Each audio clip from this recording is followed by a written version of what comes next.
예배 자리에 나오신 여러분 모두를 주님의 이름으로 환영합니다. 여러분, 한편의 좋은 설교는 사람의 마음에 감동을 남깁니다. 하지만 이것이 설교의 목적이 될 수는 없습니다. 왜냐하면 내가 감동을 받기 원한다면 영화를 봐도 감동을 받고요, 다큐멘터리를 봐도 감동을 받거든요. 설교는 단지 어떠한 지식과 정보를 얻어내기 위한 곳에 목적을 두어서는 안 됩니다. 내가 몰랐던 사실이나 몰랐던 새로운 정보들에 대해서 얻었어, 와, 예배가 좋아, 그것이 설교의 시간이 아닙니다. 여러분, 설교는요, 구원에 이르는 길을 제시할 것이고 그 구원에 이르는 삶의 변화를 이끌어내는 것이 바로 설교입니다. 이것이 최고의 설교이고 우리가 기대해야 될 그 명확한 목표입니다. 여러분, 지금 이 시간 무엇을 기대하고 계십니까? 내가 하나님의 선포되는 말씀 안에 내가 완전히 엎드려지고 내가 깨지고 부셔져서 정말 주님의 영광을 위한 그 구원에 이르는 삶을 위해 우리가 새롭게 무엇인가를 쌓아가는 것이 이 설교, 지금 여러분이 앉아있는 이 시간의 목적이 되길 원합니다. 오늘 이 예배를 통해서 우리가 하나님과 더욱더 가까워지는 그러한 또 하나의 방법을 깨닫고 주님께 더욱더 가까이 나아갈 수 있는 우리 모두가 되기를 주님의 이름으로 소망합니다. 여러분, 구원과 영원한 상급을 위해 이번 한 주도 한 걸음 한 걸음 힘찬 그 걸음을 내딛길 소망합니다. 여러분, 이 예배의 관객이 되지 마십시오. 여러분이 예배자가 되십시오. 누군가가 준비한 그 예배를 구경하는 구경꾼이 되지 마십시오. 내가 준비한 가장 귀중하고 흠없는 존귀한 재물을 하나님 앞에 내어놓고 그 모든 것들을 불태워버려 온전히 내가 하나님 앞에 엎드려지고 새로워질 수 있는 그러한 예배의 현장이 되기를 주님의 이름으로 간절히 소망합니다. 우리가 말씀을 듣기 전에 이렇게 한번 선포해 볼까요? 하나님, 큰 목소리로, 하나님, 이 시간 나를 변화시켜 주옵소서. 예수님, 주님을 닮기 원합니다. 성령님, 내 안에서 역사하여 주옵소서. 여러분, 이 시간 우리의 예배를 통하여 나를 변화시키실, 나를 통하여 일하실 그 하나님을 기대하는 마음으로 우리가 박수와 함성과 영광을 하나님께 올려드릴까요? 시작!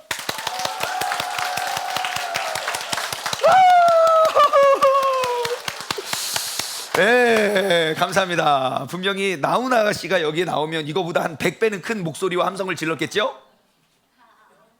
아닐 거라고요. 여러분, 한번 제가 한번 모시고 옵니까? 오빠! 막 지금 다 그럴 건데, 지금 하나님 안 보이신다고 지금 여러분이 이런 식으로 이렇게 가볍게 박수 치시면 안 됩니다. 한 번 더 기회를 드릴게요. 자, 우리가 오늘 나의 예배를 받으시고 나를 통하여 역사하실 주님을 기대하면서 힘찬 박수 함성 시작!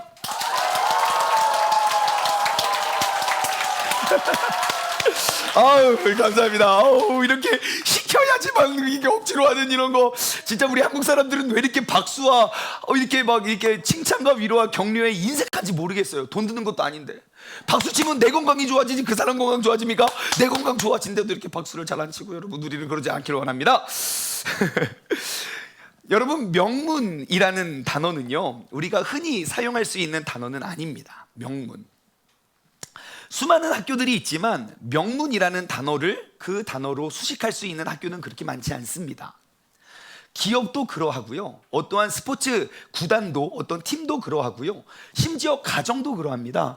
많고 많은 가정들이 있지만 명문 가정, 명문 가문이라는 그 명문이라는 단어가 쉽게 쓸 수 있는 단어는 아닌 것 같습니다. 수많은 단체들이 있지만 그 단체들에게 명문이라는 단어로 수식이 되는 단체가 그렇게 많지 않은 것 보면, 그것만 봐도 이 명문이라는 단어, 이 단어를 얻기가 얼마나 힘든지 우리는 알 수 있을 것 같습니다. 그럼 사람들은 어떠한 곳에 명문이라는 단어를 사용할까요? 명문이라는 수식어가 붙은 단체들을 제가 쭉 한번 생각해 보니까요, 한 가지 공통점을 발견했습니다. 뭐 여러 가지 이유가 있겠지만 제가 발견한 한 가지 공통점은 바로 역사와 전통이 있는 곳이 명문이 되더라고요. 신생 기업이 아무리 좋고 아무리 막 바람을 일으켜도 거기가 명문 기업이라고는 하지 않아요. 역사와, 오랜 역사와 전통이 만들어내는 그러한 단어가 명문이 아닐까 싶어요. 명문 대학, 명문 고등학교, 명문 구단, 명문 기업, 가정은 명문가 모두가 오랜 역사와 전통이 있는 곳이 된다는 것입니다. 그러면 그 역사와 전통은 어떻게 만들 수 있습니까? 역사는요, 세월이 만들어줍니다. 그 흐르는 세월 속에 우리는 뭐만 하면 됩니까? 버티기만 하면 됩니다. 요즘에 전문 용어가 있죠. 존버. 여기서 그 뜻을 말씀드릴 수는 없지만 아시는 분은 아실 거예요. 그냥 버티면 됩니다. 아무리 낯설고 힘들고 어려운 곳에 가도 그냥 버티면 돼요. 그러면 역사는 쌓여져요. 저희 교회가 2017년 4월 1일 고운동 만남로 10번지 지하 1층에 개척을 했습니다. 그리고 만 5년이 지나고 이제 6년 차를 맞았어요. 이 골목에 수많은 상가들과 수많은 상권들이 있지만 여러분 6년 동안 버텨냈던 그 역사는 우리 교회하고 딱 하나의 식당밖에 없어요. 예, 수많은 상가와 또 교회와 뭐 이런 것들이 계속 바뀌고 있는데, 다시 말해 역사를 지키는 것이 쉬운 일이 아니라는 거예요. 하지만 전통은요, 역사가 흐른다고 자연적으로 만들어지는 게 아닙니다.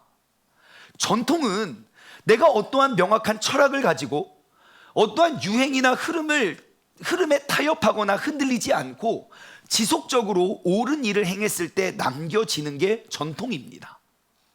자연스럽게 시간이 흘러서 시간이 만들어주는 것이 아니라 누군가의 올바른 생각과 올바른 행동이 반복되어지고 이어졌을 때 남겨지는 것이 전통이라는 거예요.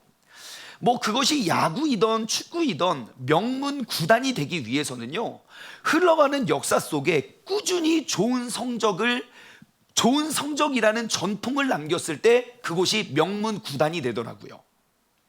한때는 아무리 좋은 성적을 냈을지라도 그것이 옛 이야기라면 우리는 그곳을 명문 구단이라고 설명할 수 없습니다.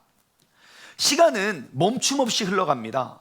그리고 우리는 명문이라는 수식어가 어울리는 교회를 꿈꿉니다. 아멘. 세종시의 명문 교회로 세워가기 위해서 이 자리에 있는 우리 모두가 그 전통을, 정말 멋진 전통을 세워가고 남겨갈 수 있는 우리 모두가 되기를 주님의 이름으로 소망합니다. 여러분, 명문이 되기 위한 역사와 전통을 만들 수 있는 그 기회를 얻은 사람은 그리 많지 않습니다. 그리고 우리가 그 중심에 서 있는 것입니다. 시간이 지나고 세월은 흘러도 흔들림 없이 지켜내야 할 전통, 우리 세종중문교회 전통을 세워가는 그 사명을 하나님께서는 우리에게 맡겨주셨다는 것입니다. 그것이 지금 나에게 맡겨진 하나님의 사명이라는 것입니다. 제가 사전을 찾아봤어요. 전통이라는 단어, 사전엔 이렇게 정의하고 있더라고요. 어떠한 집이나 공동체에 예로부터 이어져 내려오는 관습, 양식, 의식, 태도 등의 일정한 계통이나 흐름, 어떠한 집단이나 공동체에 이전부터 쭉 전해져 내려오고 그것을 지금도 고수하고 앞으로도 지켜가는 그것이 바로 전통이래요. 여러분, 우리 세종중문교회가 세종시의 명문교회가 되기 위해서, 대한민국 땅의 명문교회가 되기 위해서 반드시 우리는 역사와 전통을 남겨야 합니다.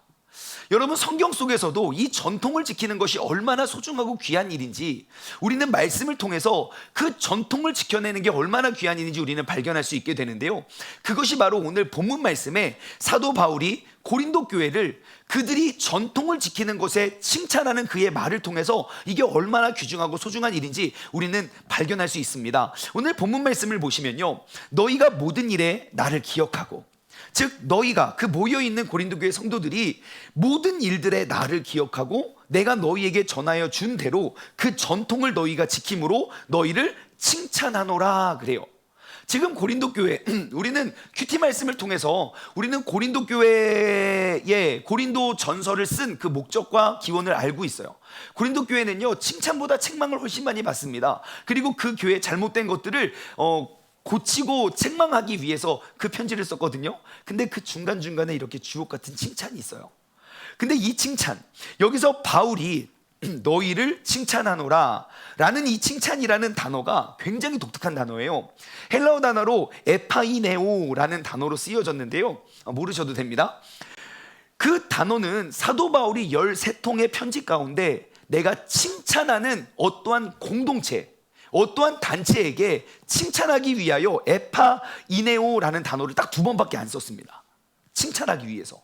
한 번은 어디냐면요, 로마서 15장 11절 이렇게 기록되어 있어요.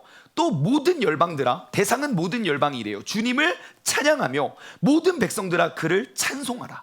여기서 기록되어 있는 이 찬송이라는 단어가 에파이네오라는 단어예요. 그러니까 이 단어의 의미가 조금 뭔지 아시겠죠? 칭찬이라는 개념보다요, 하나님 앞에 경배를 올린다는 개념이에요. 모든 백성들아 하나님 앞에 서서 하나님을 경배하라. 왜 이러한 단어냐면요, 원래 에파이네오의 단어 2단어의 합성어예요. 에피, 어디 어디 위에, 어디 어디 앞에, 어디 어디에게. 그 에피라는 단어와 아이네오라는 단어, 그 단어는요, 하나님을 찬양하다, 하나님께 칭송하다, 그 2단어가 합쳐져서 칭찬이라는 단어의 뜻이 만들어졌어요.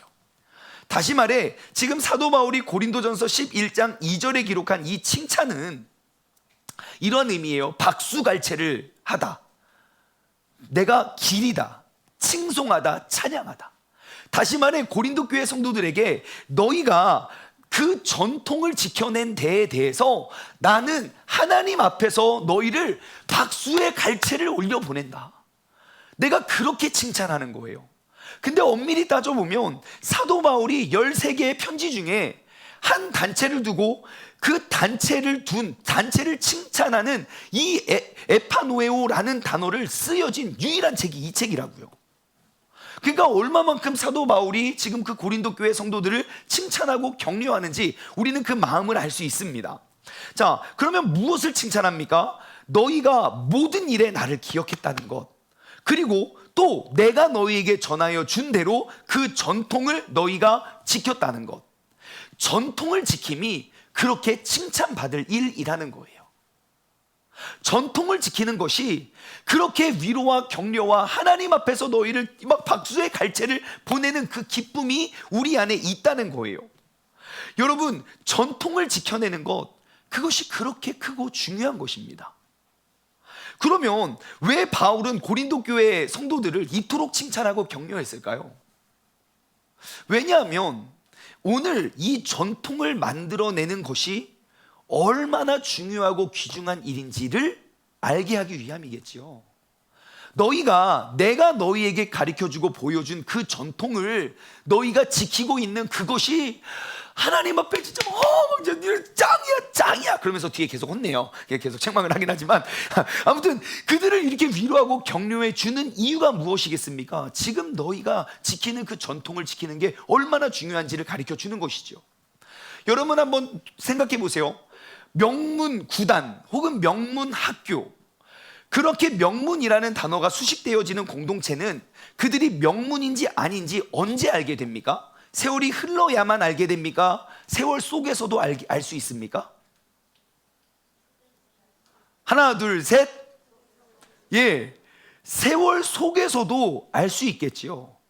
아직은 명문이 아니고 아직은 명문으로 불려지진 않더라도 지금 이대로라면 명문이 될 수 있다는 것을 미리부터 알 수 있을 것입니다. 여러분, 무엇을 보면 알 수 있습니까? 내가 남기고 있는 발자취를 보면 쉽게 알 수 있습니다. 하루하루 남겨놓은 그 귀한 발걸음, 그 발자취가 모이고 쌓여지고 담겨지면 볼 것도 없이 그곳은 명문이 될 수밖에 없다는 것이죠. 예외는 없습니다. 여러분, 명문은 하루아침에 뚝딱 이루어지는 것이 아닙니다. 안 좋았던 곳이 갑자기 명문으로 불리지 않습니다. 계속 좋았던 곳에 역사와 전통이 남겨지면 비로소 그곳을 명문이라고 불리워지는 것이지요. 그러므로 우리가 명문 교회가 되기 위해서는 우리의 발자취 중에 남겨지고 버려질 것이 하나도 없다는 것입니다. 연습하는 모습을 보면 그 결과를 예측할 수 있습니까? 없습니까? 있지요. 연습할 시간에 맨날 게임만 하면 경기에서 이기겠습니까? 지겠습니까? 볼 것도 없습니다. 여러분, 공부하는 모습을 보면 그가 가게 될 대학이 예측 가능합니까? 불가능합니까? 가능하겠죠. 나의 목표는 서울대학교인데 맨날 게임만 하고 있으면 볼 것도 없어요. 그냥 목표를 서울대학교 안 하는 거예요. 그의 연습과 훈련의 모습을 보면 그 결과를 알 수 있어요. 제가 전에도 한번 드렸던 말씀인데, 남자가 화장실에 가면 변기 앞에 써 있는 글귀가 있어요. 이렇게 남자들이 이렇게 조준을 잘 못해서 화장실에 냄새가 엄청 나가지고 거기에 관역을 그려놓은 데도 있고, 그러니까 막 남자의 도전 의식을 위해서 막 벌레를 그려놓은 데도 있고, 타겟을 그려놓은 데도 있어요. 여러분, 여자들은 잘 모르시죠? 타겟을 그려놓고 또 문구도 써놔요. 남자가 흘리지 말아야 할 것은 눈물만이 아닙니다. 우리 건축 현장엔 이렇게 써 있어요. 빼꼼, 당신이 화장실을 깨끗이 사용하시면 내가 오늘 본 거 평생 비밀로 해줄게요. 막 거기 그렇게 써놨어요. 우리 건축 현장에. 근데 제가 오늘 대전에 어느 식당을 갔어요. 식당을 갔는데요, 거긴 딱 이 글귀가 써요. 한 번 봤는데 아직도 잊혀지지 않아요. 골프 선수가 딱 이렇게 스윙을 한 뒷모습을 찍어놨어요. 누군지는 모르겠어요.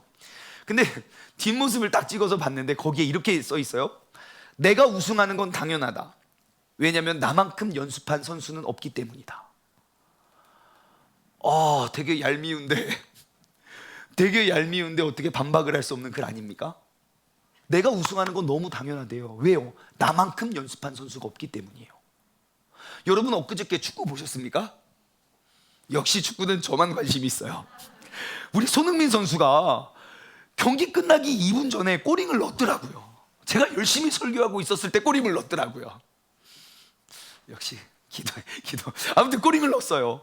그거를 또 돌려보고 또 돌려보는데요, 여러분, 축구를 좋아하시는 분은 알 거예요. 손흥민 선수가 작년보다 올해 더 잘하는 거 아십니까? 그의 슈팅의 타겟이 지금 뭐 몇 골 넣지는 않았는데, 예전에는 그냥 골망을 흔들었다면 지금은 골대를 스쳐가요. 어떻게 차는 곳마다 그 골대 안쪽을 스쳐서 골잉이 들어가냐. 그거는 골키퍼가 이렇게 보고 있더라고요. 우와, 대박, 우와, 막 이렇게 골을 먹고 보고만 있는다고요. 어떻게 그 선수가 그렇게 잘하게 되었을까? 지금 대한민국과 아시아 역사의 유일무이한 선수가 됐어요. 왜 그랬을까요?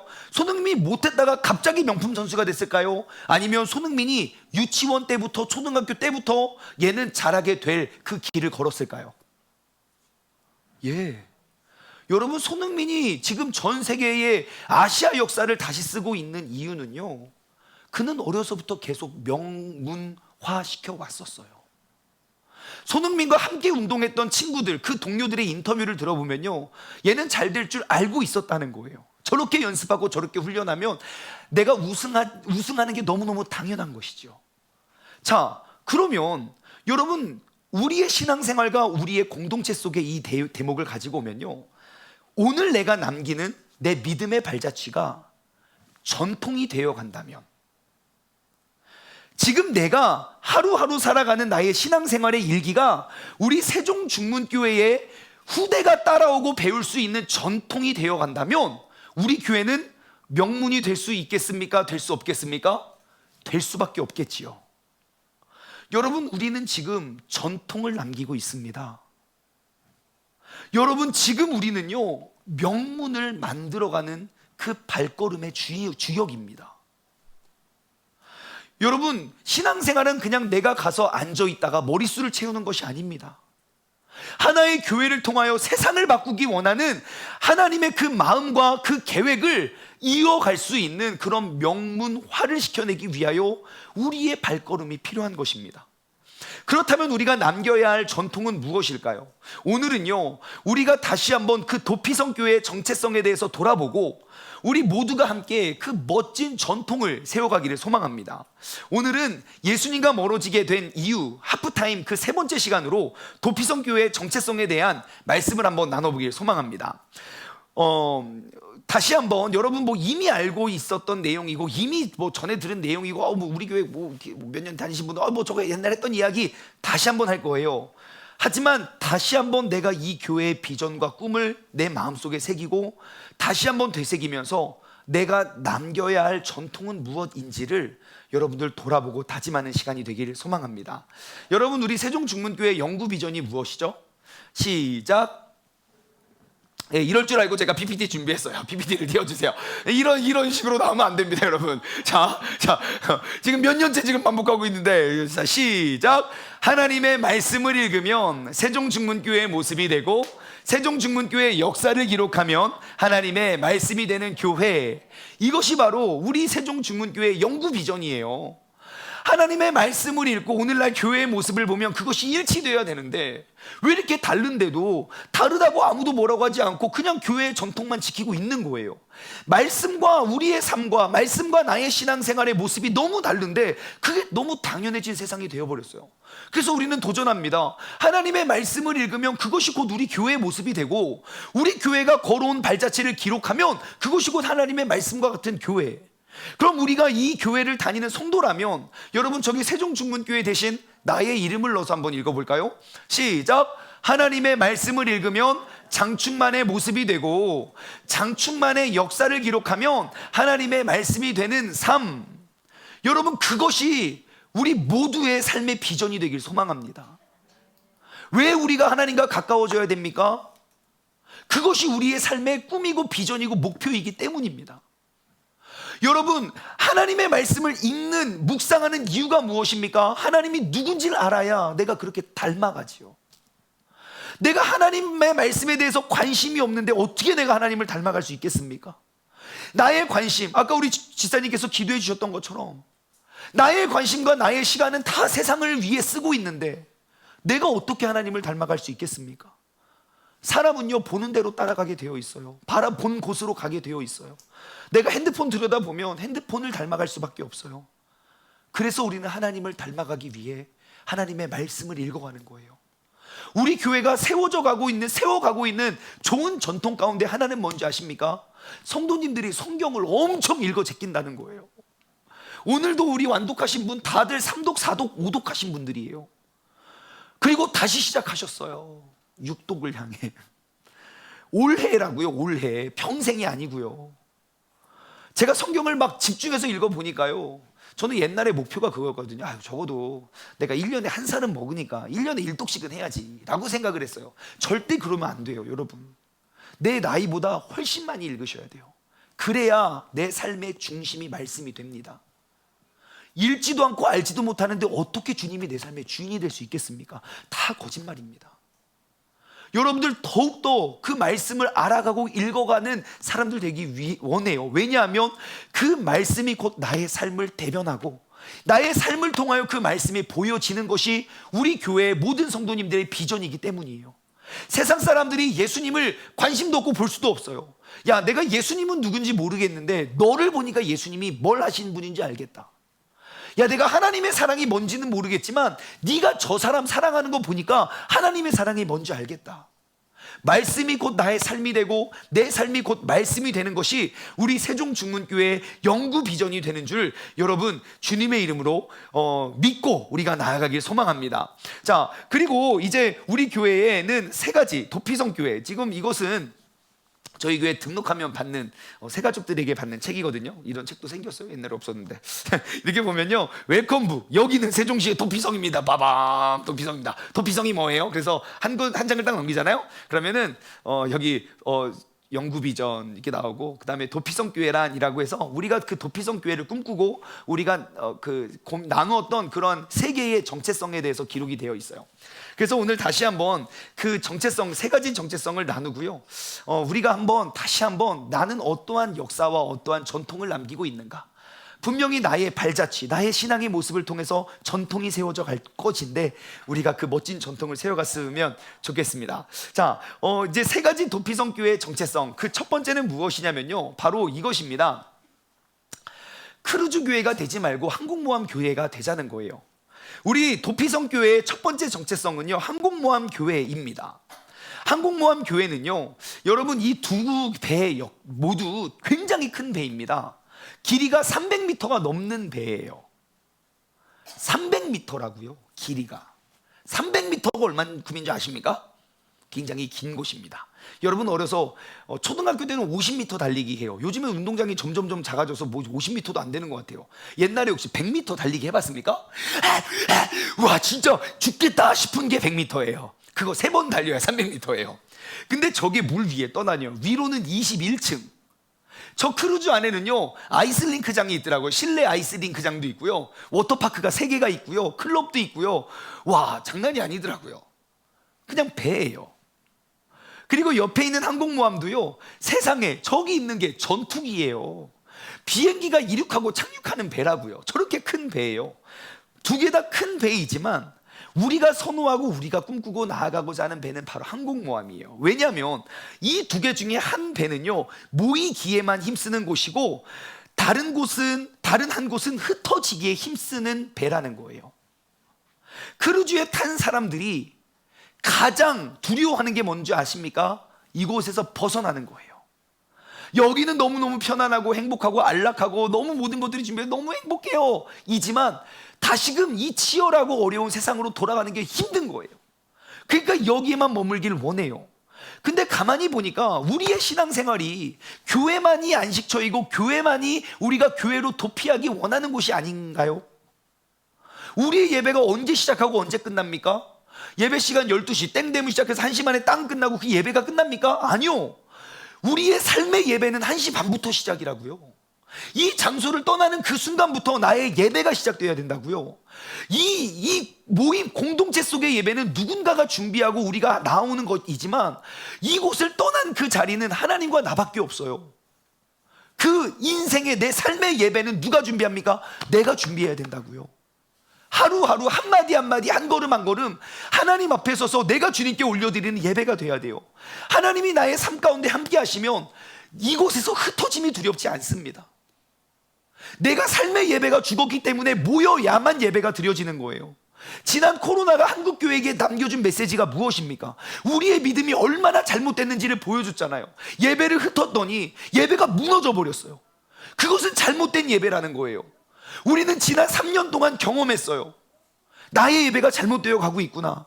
나는 여전히 크루즈를 타기만 원했구나. 누군가가 준비하고 누군가가 세팅해 놨을 때 그걸로 보면서 예배라고 생각했지만 내가 하나님 앞에 섰을 때 나는 어떠한 것도 드릴 수 없는 그런 예배자이구나. 여러분, 우리 도피성 교회는 항공모함 교회가 되길 원합니다. 항공모함 교회가 어떻게 생겨났는지 아십니까? 성경을 보십시오. 초대교회 어떻게 시작됐습니까? 예수님이 승천하시고 120명의 문도가 모여서 기도를 하기 시작해요. 거기에 성령님이 강하게 역사하시니까요, 그곳에 놀라운 부흥이 막 일어났습니다. 모여서 막 떡을 떼고 서로의 필요를 채워주고 그 하나님의 사랑의 모습이 막 실천이 되니까요, 그러한 사랑 본 적도 없고 만난 적도 경험한 적도 없었던 그 세상 사람들이 변화되기 시작하는 거예요. 야, 쟤네들은 왜 이렇게 우리랑 달라? 야, 똑같은 사람이 왜 이렇게 달라졌지? 아, 예수님을 믿어서 그렇대. 그러니까 사람들이 찾아오는 거예요. 베드로의 한 번의 설교에 남자만 3,000명 5,000명씩 회개를 했어요. 그 모여있는 동네에 몇만 명이 살았겠습니까? 무슨 수십만 명 아니에요. 몇만 명 살았는데 벌써 몇만 명이 전도가 됐다고요. 그 지역에 유행을 바꿔놨어요. 예수님이 중심이 되어서. 그래서 그것을 반대했던 사람들이 생각을 합니다. 이 단체는 역사와 전통이 없는 명문이 아니기 때문에 이것을 흩어놓으면 없어질 거라고 생각을 했어요. 우리 바리새파, 우리 사두개파는 이전부터 이어져 왔던 그런 전통과 역사가 있기 때문에 우리가 명문이고 얘네가 이게 하나님이 향하시는 일이 아니라면 와야 되고 없어질 거야. 그래서 그 교회를 핍박하기 시작합니다. 사람들을 잡아 죽이고 돌을 던져 죽이고 모든 사람들 앞에 공개 처형을 해요. 그래서 모일 수 없어서 그래서 결국 흩어지게 됐어요. 근데 결과가 무엇입니까? 흩어졌는데 더욱더 큰 파괴력이 나타났다는 거예요. 역사와 전통이 없이 그들을 흩어버렸는데 그들은 흩어진 곳에서 세계 전도, 세계 복음화를 이루어냈다고요. 여러분, 항공모함 교회가 이렇게 뜨면 되게 위협을 느낄 거예요. 근데 저 항공모함에 있는 비행기가 출동해 보십시오. 지구를 삼킵니다, 지구를. 여러분, 우리 도피성 교회가 그러하길 소망합니다. 모여 있을 때 우리가 하나 되어 우리가 모임의 그런 힘과 위로를 얻고 흩어져서 그 에너지를 발산하기를 원해요. 모여 있을 때 핸드폰과 같이 모여 있을 때 충전을 하고 흩어져서 그 에너지를 사용하시기 바랍니다. 야광도 그렇잖아요. 여러분, 야광이 왜 빛나는지 아십니까? 빛을 담아 두었기 때문에 빛이 없을 때 빛이 나는 거예요. 야광에 빛이 담겨지지 않으면 그 아무리 야광도 빛을 낼 수가 없어요. 모여서 우리가 충전하여 흩어져서 그 세상의 어둠을 비추어낼 수 있는 도피성 교회, 그 항공모함교회가 우리 교회의 첫 번째 정체성이 됩니다. 두 번째 우리 교회의 정체성, 도피성 교회의 정체성은요, 바로 이것입니다. 기존의 교회는 이렇게 하나의 교회의 비전에 여러분 각자에게 주어진 그런 사명과 비전을 모았어요. 아마 이 자리에 있는 많은 사람들에게 각자에게 주어진 것, 재능과 달란트와 은사가 있을 거예요. 이전의 교회는요, 저 하나의 비전을 이루기 위해 여러분의 은사를 다 썼다면, 우리 도피성 교회는 조금 달라요. 뒤집었어요. 여러분 각자에게 주신 그 비전과 사명을 마음껏 활용할 수 있도록 우리가 지원해주는 지원 센터가 되는 거예요. 이 둘의 차이가 어떠한 차이가 있습니까? 교회의 성도들이 신앙생활을 잘하면 잘할수록 교회의 이름이 높아지는 것, 우리는 하지 않겠다는 거예요. 제가 꿈꾸는 모습은 뭔지 아십니까? 우리 교회에 오랜 역사와 전통이 생기면요, 세종중문교회 이름보다 여러분에게 주어진 그런 각자의 비전과 사명이 더 커졌으면 좋겠어요. 진심으로. 여러분들 각자가 10년, 20년, 30년 동안 준비해왔던 그 은사와 재능을 그냥 교회의 비전 안에 가두는 것이 아니라 더욱더 키워주는 것이죠. 그것이 하나님께서 우리에게 그 은사를 주신 재능 아니겠습니까? 여러분 마음껏 꿈꾸십시오. 하나님께서 내게 주신 소명, 그것이 교회의 방향과 다르다고 포기하지 마십시오. 여러분들에게 주어진 그 비전과 사명을 주님 부르시는 데까지 우리가 귀 쓰임 받을 수 있는 교회가 우리 도피성 교회가 되는 줄 믿습니다. 그래서 새롭게 지어지는 그 건축물을 보십시오. 우리 교회의 이름은 어디에도 없어요. 그냥 교회 크고요, 우리 교회 시설 좋고요, 깨끗해요. 그거 자랑하고 싶지가 않아서요. 앞으로 제가 다짐한 게 뭐냐면, 우리 교회에서 인쇄하는 모든 인쇄물에 우리 교회 건물 사진 안 넣는 게 제 꿈이에요. 모든 조보나 모든 데가 뭐 교회 크고 사람 많이 모여 있는 것만, 이런 거 말고 진짜 우리의 삶의 현장 속에서 예수님의 빛을 비춰내는 그 각자에게 주어진 그 성도의 사명을 지원해 줄 수 있는 지원센터가 되는 게 우리 교회의 또 다른 정체성이에요. 세 번째, 우리 교회의 세 번째 정체성은요, 나무교회가 되는 거예요. 뭐라고요?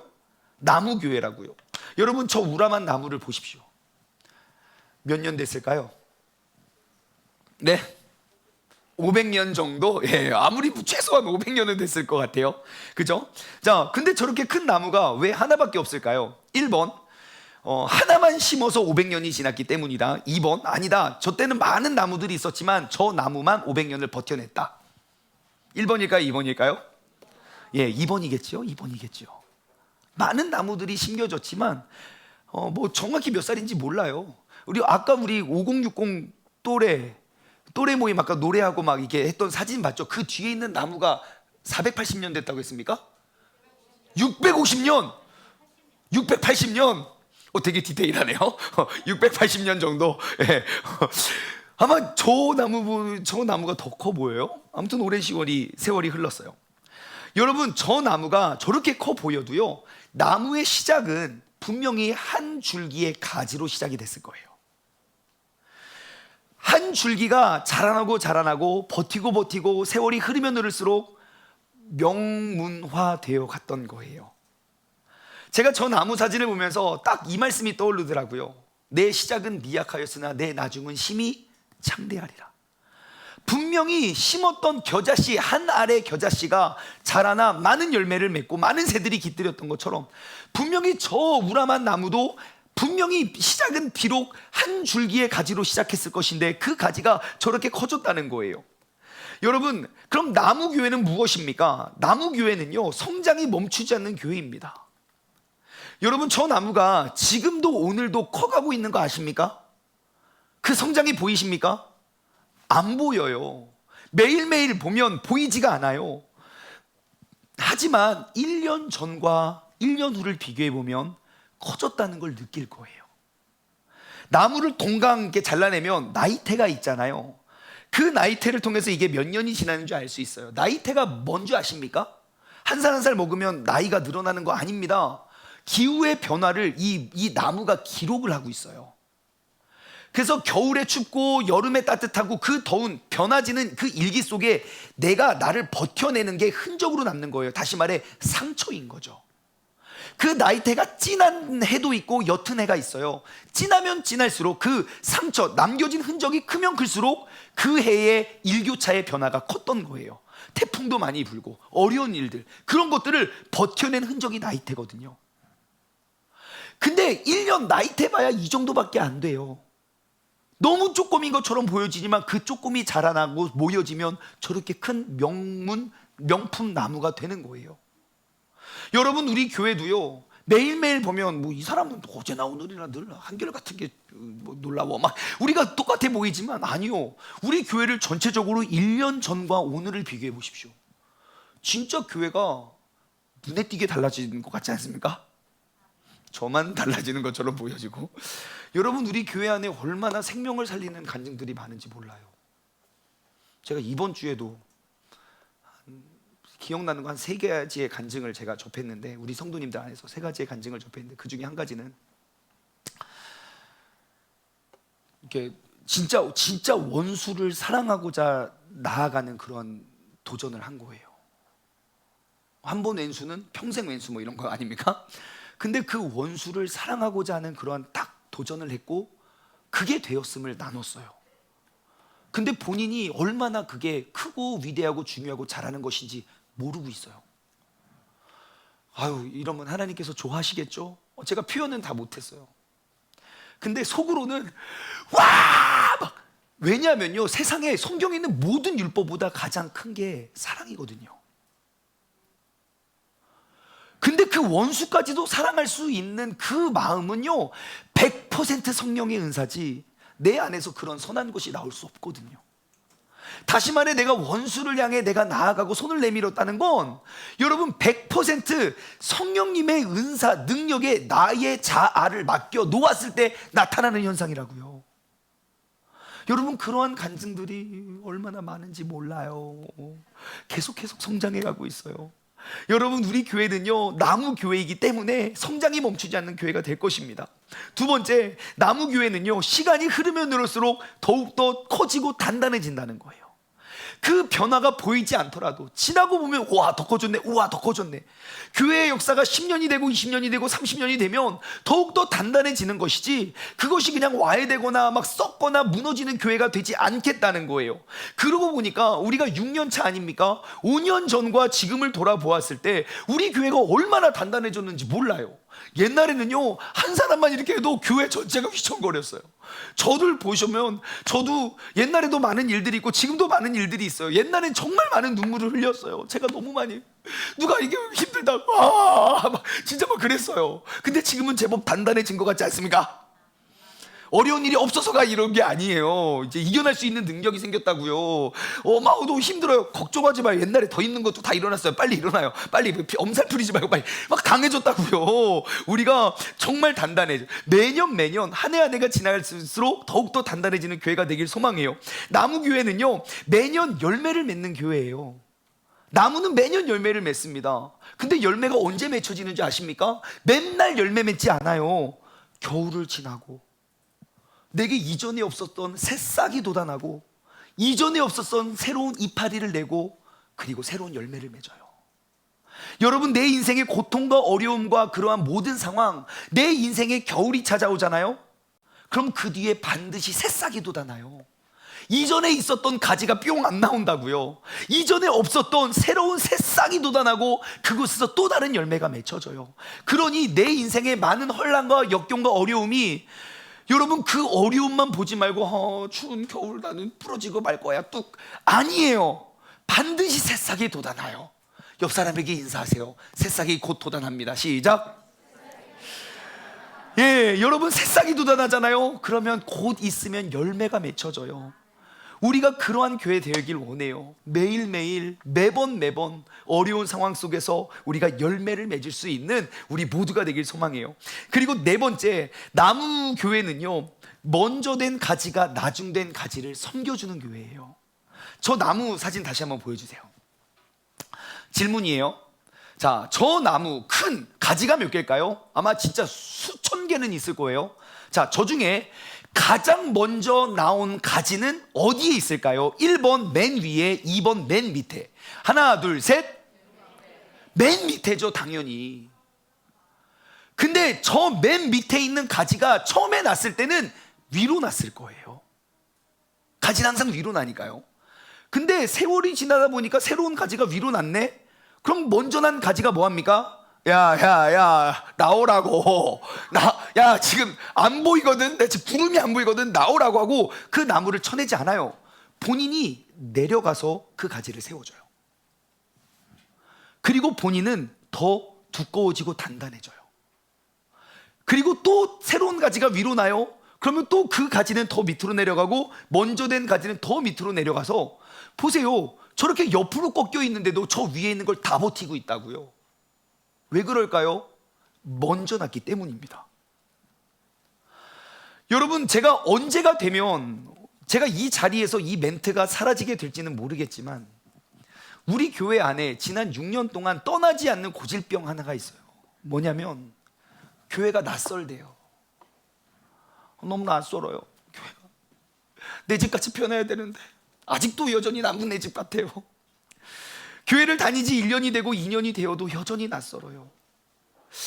내가 그들을 정착시키고 교회 공동체로 끌어줘야 될 사명을 하나님이 누구에게 맡겨주셨을까요? 1번 저 기둥이 되는 담임 목사, 2번 먼저 난 가지. 누구에게 맡겨줬을까요? 예, 여러분, 만약에 어떠한 성도가 와서 진짜 많고 많은 교회와 많고 많은 때에 우리 교회를 택해서 이제 하나님이 우리를 불러주셨어요. 근데 이곳에서 떠돌다가 결국 하나님을 실족해서 하나님을 잃어버렸다고 칩시다. 그러면 그 책임은 누구에게 물을까요? 1번 등록한 지 한 달 된 새신자, 2번 등록한 지 1년 된 기존 신자. 하나, 둘, 셋. 여러분, 근데 왜 여전히 우리 교회는 낯선 교회일까요? 1번 내가 여전히 그들을 섬기고 있지 않아서, 2번 목사님의 사역을 잘못해서. 묻지 않겠어요. 여러분, 교회가 낯선 것의 책임은 아마 우리에게 물으실 거예요. 내가 그 교회의 역사와 전통을 세우기에 가장 적합한 사람을 택하여 너를 먼저 보냈는데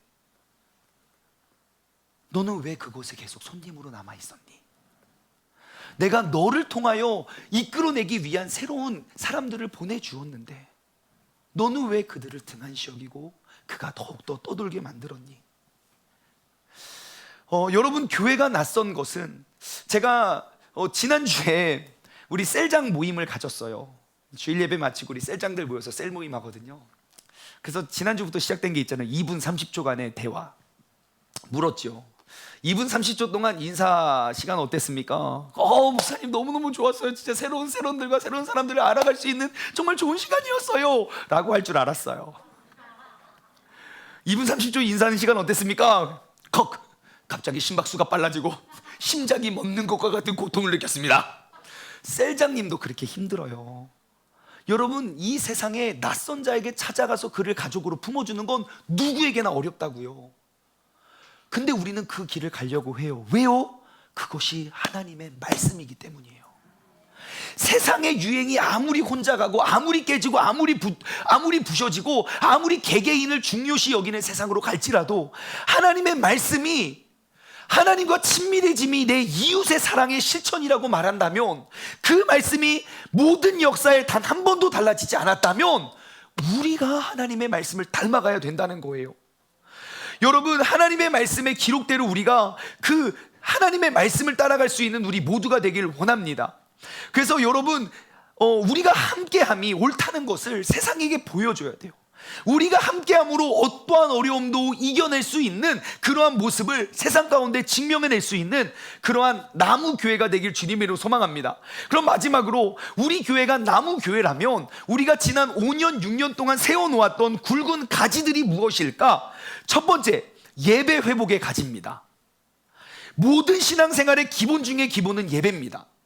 삶의 모든 것들이 무너져도 예배만 깨어 있으면요, 다른 거 다 세워낼 수 있습니다. 확실합니다. 하지만 반대로 세상 모든 것들이 다 만족스럽고 다 평탄해 보여도 예배가 무너지면요, 차례대로 도미노처럼 하나씩 다 무너집니다. 근거를 대드릴까요? 지금 우리 수요 성경 공부 시간에 왕정기 시대를 나누고 있어요. 구약 성경에 왕정기 시대에 통일왕국 시대에 북이스라엘 남유다 42명의 왕이 있는데 그 42명의 축복과 저주의 열쇠가 딱 하나 있더라고요. 그게 뭔지 아십니까? 예배예요.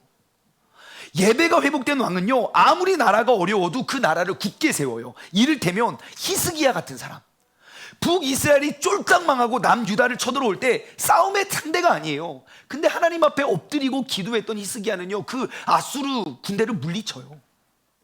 다윗 보십시오. 여러분, 간음은 모세 율법에 의해서 돌에 맞아 죽어야 될 그러한 죄예요. 돌에 맞았습니까? 아니요.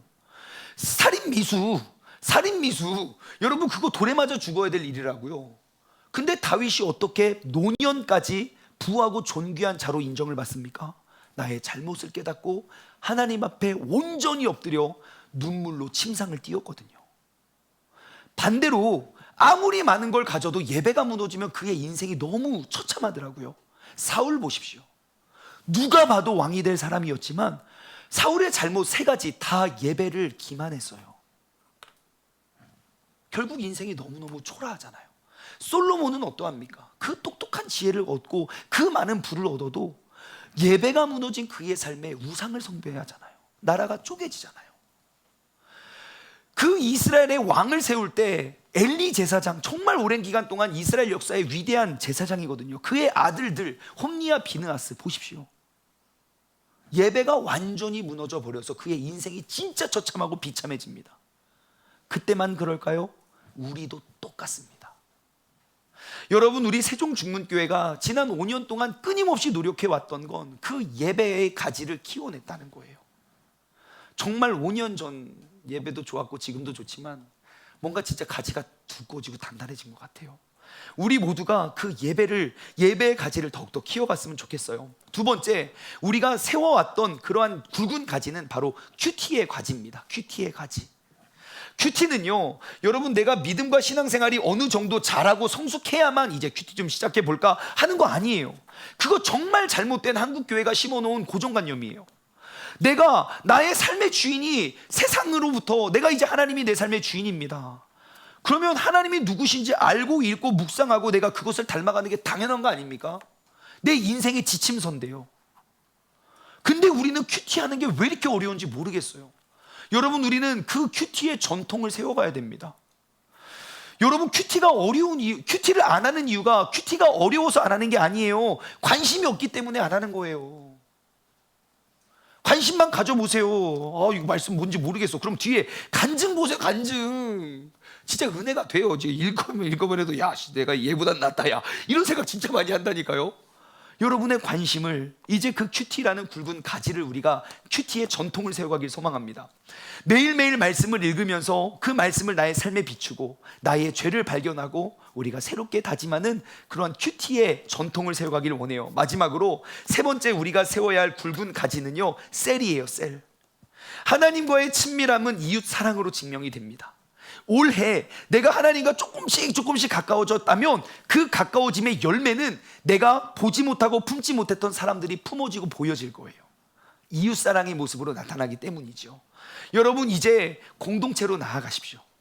내가 그 사랑의 역사가 정말 오직 성령의 역사이고 성령님의 도우심으로만 이루어질 수 있는 역사이오니 여러분, 이제 우리가 그 나무 교회가 돼서 우리가 공동체를 세워가고 하나님 말씀을 매일매일 묵상해 가고 그리고 내가 하나님 앞에 그 서는 예배를 회복하여 정말 우리 모두가 주님 앞에 굳건히 설 수 있는 그런 아름다운 그러한 전통 명문 교회가 되기를 주님의 이름으로 간절히 소망합니다. 적용 질문을 드립니다. 첫 번째, 내가 세종중문교회에서 남겨놓은 전통은 무엇이고 내가 남겨야 할 전통은 무엇입니까? 어떤 분은 우리 교회에 이제 함께한 지 1년이 된 분이 있고 2년, 3년, 4년, 5년이 된 분이 계시지만 여러분, 내가 세종중문교회에 남겨놓은 전통은 무엇일까? 나의 모습을 닮아서 내 후대에 너희도 나처럼 따라와라. 여러분, 우리가 전통을 남기지 않으면 우리는 명문교회가 될 수 없습니다. 하지만 티가 나든 안 나든 내가 어떠한 전통을 하나씩 세워가면 그것은 볼 것도 없이 지나고 나면 명문이 됩니다. 내가 세워왔던 남겨놓은 전통은 무엇이고 앞으로 남겨야 할 전통이 무엇인지 돌아보았으면 좋겠어요. 두 번째, 여러분 예배와 큐티와 그 셀의 가지를 내가 어떻게 키워나가기로 다짐하십니까? 여러분, 우리 교회가 계속해서 앞으로 더욱더 굵어지고 더욱더 커질 그러한 가지들이에요. 저 가지 쳐내고 다른 가지 안 만들 거예요. 다른 가지는 쳐내도 저 가지는 꼭 지켜내야 할 거예요. 그렇다면 내가 이 가지를 키워내기 위해서 여러분 이번 한 주간 동안 어떻게 삶을 살기로 다짐하십니까? 한번 돌아보았으면 좋겠고요. 마지막으로 세 번째, 성전 건축을 위해서 40일 기도의 전통을 우리가 함께 세웠으면 좋겠어요. 여러분, 이 교회는요, 한번 상상만 해보세요. 어떠한 교회가 있어요. 그 교회는 아주 중요하고 중대한 일을 두고 전 성도가 40일을 모여서 함께 기도를 했다. 이 얼마나 멋진 발자취입니까? 지금만이 남길 수 있는 그런 전통이잖아요. 나중에 수십 년 수백 년 동안 사용할 수 있어요. 야, 이 건물이 어떻게 세워진 줄 아냐? 2022년 9월 달부터 전 교인이 모여서 40일간 새벽마다 기도해서 세워진 교회야. 단 한 번의 기회예요. 여러분, 그 기회를 놓치거나 빼앗기지 마십시오. 내일부터 시작하는 그 40일 조금 피곤해요. 피곤한 것보다 지금 죽어가는 영혼들이 더 많다고요. 그 영혼을 살리기 위한 도구로 우리가 그런 아름다운 역사의 주인공이고 전통이 되길 원합니다. 시간이 조금 흘렀지만 우리 이 결단 찬양 함께 부르고 우리가 나아갔으면 좋겠어요. 오늘은 다 같이 일어나서 우리가 함께 찬양을 할까요? 손잡고 함께 가세. 우리가 걸어가는 이 길이 결코 처음 밟는 길이 아니고 정말 수천 년 동안 이 땅에 이르신 그 주님의 귀한 길을 우리가 함께 손잡고 나아갔으면 좋겠습니다.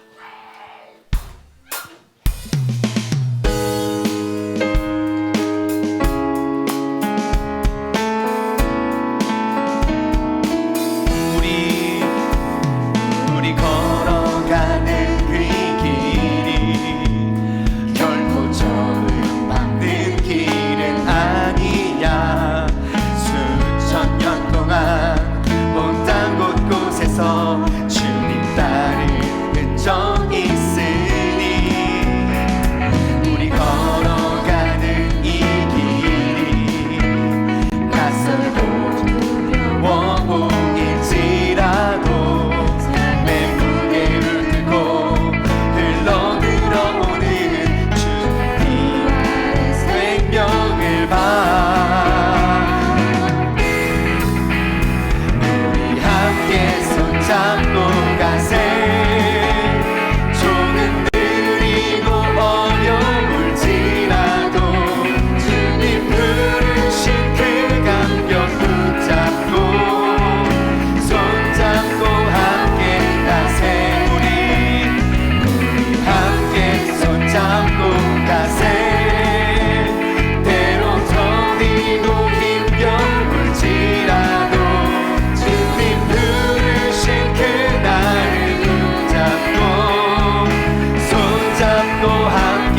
다시 한번 찬양할까요? 우리 걸어가는 이 길이 가는 이 길이 결코 처음 밟는 길은 아닙니다.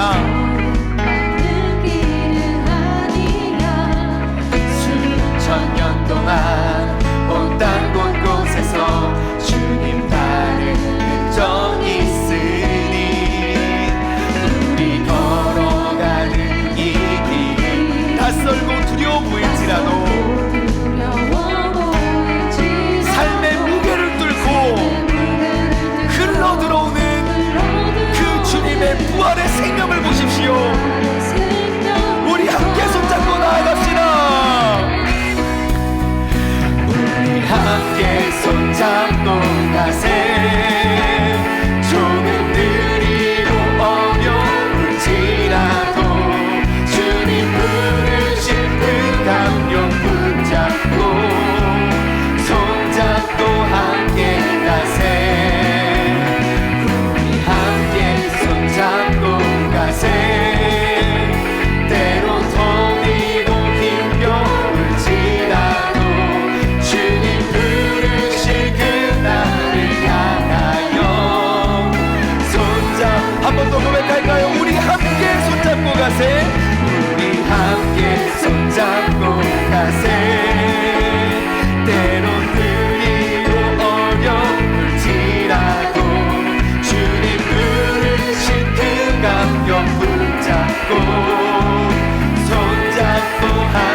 어려운 시간이지만 하나님, 이제 우리가 손잡고 함께 걸어가길 원합니다.